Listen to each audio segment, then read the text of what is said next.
Ya, kita masuk ke informasi yang pertama, pemirsa, di mana dalam sambutannya saat launching buku teks ekonomi syariah serta buku panduan magang atau rakti kerja di sektor ekonomi dan keuangan syariah. Wakil Presiden yang juga Ketua Harian Komite Nasional Ekonomi dan Keuangan Syariah Maruf Amin menyebutkan, secara nasional market share perbankan syariah hingga Desember 2020 baru 6,51%, sedangkan keuangan syariah sebesar 9,89%. Untuk itu, pemerintah terus menggenjot pengembangan ekonomi dan keuangan syariah lantaran potensinya masih besar.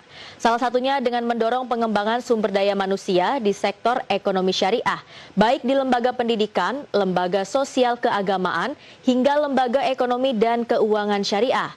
Melalui sistem pendidikan yang didukung oleh kurikulum yang tepat, dapat mengembangkan keuangan syariah di Indonesia.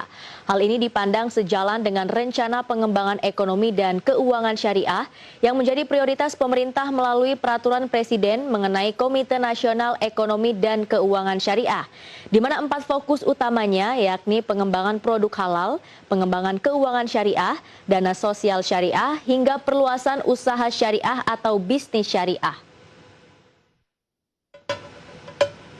Secara nasional per Desember 2020, market share perbankan syariah berada di angka 6,51%. Dan keuangan syariah berada di angka 9,89%. Hal ini menandakan bahwa masih terdapat ruang yang cukup luas untuk pengembangan ekonomi dan keuangan syariah, dan hal tersebut perlu didukung oleh sumber daya manusia berbasis ekonomi syariah.